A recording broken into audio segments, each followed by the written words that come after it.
സിറിയയിൽ വീണ്ടും അമേരിക്കയുടെ പ്രഹരം. വെറും 30 ദിവസത്തിനുള്ളിൽ ഐസിസ് ഭീകരർക്കെതിരെ US നടത്തുന്ന രണ്ടാമത്തെ വൻ സൈനിക നീക്കത്തിനാണ് ലോകം സാക്ഷ്യം വഹിക്കുന്നത്. ഒന്നിലധികം കേന്ദ്രങ്ങളിൽ ഒരേ സമയം നടന്ന ഈ ആക്രമണത്തിന് പിന്നിൽ കൃത്യമായിട്ടുള്ള ഒരു ലക്ഷ്യമുണ്ട്. ഐസിസിന്റെ തിരിച്ചുവരവ് എന്ത് വില കൊടുത്തും തടയുക. പശ്ചിമേഷ്യൻ രാഷ്ട്രീയം വീണ്ടും പുകയുമ്പോൾ ട്രംപ് ഭരണകൂടം ഭീകരവാദത്തിനെതിരെ സ്വീകരിക്കുന്ന ഈ കടുത്ത നിലപാട് ലോകം ഉറ്റുനോക്കുകയാണ്. ശനിയാഴ്ച വൈകുന്നേരത്തോടെയാണ് സിറിയയിലെ ഐസിസ് കേന്ദ്രങ്ങളെ ലക്ഷ്യം വെച്ച് അമേരിക്കൻ സൈന്യം ആക്രമണം അഴിച്ചുവിട്ടത്.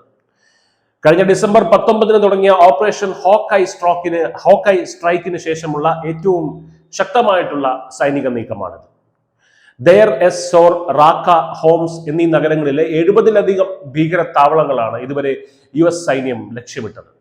US സെൻട്രൽ കമാൻഡ് നൽകുന്ന വിവരമനുസരിച്ച് F-15 യുദ്ധവിമാനങ്ങൾ, അപ്പാഷെ ഹെലികോപ്റ്ററുകൾ, അത്യാധുനികമായിട്ടുള്ള ഹിമാർസ് റോക്കറ്റ് ലോഞ്ചറുകൾ എന്നിവയാണ് ഈ പോരാട്ടത്തിൽ USന്റെ പക്ഷത്ത് അണിനിരുന്നത്.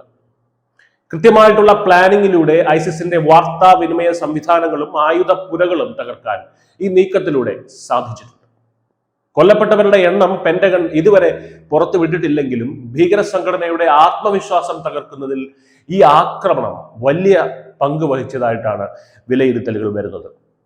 എന്തുകൊണ്ടാണ് അമേരിക്ക ഈ സമയത്ത് ഇത്രയും ശക്തമായിട്ടുള്ള ഒരു സൈനിക നടപടിക്ക് മുതിർന്നത്? അതിന് വ്യക്തമായിട്ടുള്ള ഒരു കാരണമുണ്ട്. നമുക്കറിയാം, ഡിസംബർ 13 പാൽമറയിൽ ഉണ്ടായ ഒരു ഐസിസ് ആക്രമണത്തിൽ 2 അമേരിക്കൻ സൈനികരും ഒരു അമേരിക്കൻ തർജിമക്കാരനും കൊല്ലപ്പെട്ടിരുന്നു. ഇതിന് തിരിച്ചടി നൽകുമെന്ന് പ്രസിഡന്റ് ഡൊണാൾഡ് ട്രംപ് അന്ന് തന്നെ പ്രഖ്യാപിച്ചിരുന്നു. ഡൊണാൾഡ് ട്രംപ് മാത്രമല്ല, മറ്റ് അമേരിക്കൻ ഉദ്യോഗസ്ഥരും. ഇതിനു പുറമെ അസദ് ഭരണകൂടത്തിന്റെ പതനത്തിന് ശേഷം സിറിയയിലുണ്ടായ രാഷ്ട്രീയ അസ്ഥിരത മുതലെടുത്ത് ഐസിസ് പുനഃസംഘടിക്കാൻ ശ്രമിക്കുന്നതായി രഹസ്യാന്വേഷണ റിപ്പോർട്ടുകളും ഉണ്ടായിരുന്നു. ഈ ഒരു സാഹചര്യം ഒഴിവാക്കാനാണ് അമേരിക്ക തങ്ങളുടെ 1000 പേരടങ്ങുന്ന സൈനിക സംഘത്തെ ഉപയോഗിച്ച് ഓപ്പറേഷൻ ഹോക്കൈ സ്ട്രൈക്കിന് മൂർച്ച കൂട്ടിയത്.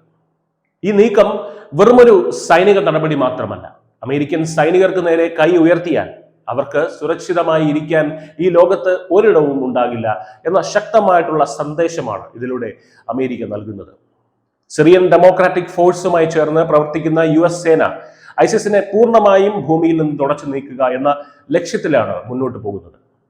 ഭീകരവാദം വീണ്ടും തലപൊക്കാതിരിക്കാൻ മേഖലയിൽ പെട്രോളിങ്ങും ഇന്റലിജൻസ് നിരീക്ഷണവും ഒക്കെ തന്നെ അമേരിക്ക ശക്തമാക്കിയിട്ടുണ്ട്.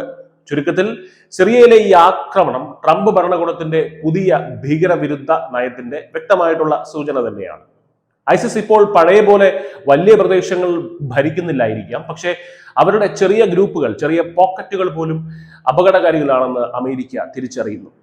വരും ദിവസങ്ങളിലെ കൂടുതൽ വിവരങ്ങൾ പെന്റഗൺ പുറത്തുവിടും തന്നെയാണ് പ്രതീക്ഷിക്കുന്നത്. News desk news India Malayalam.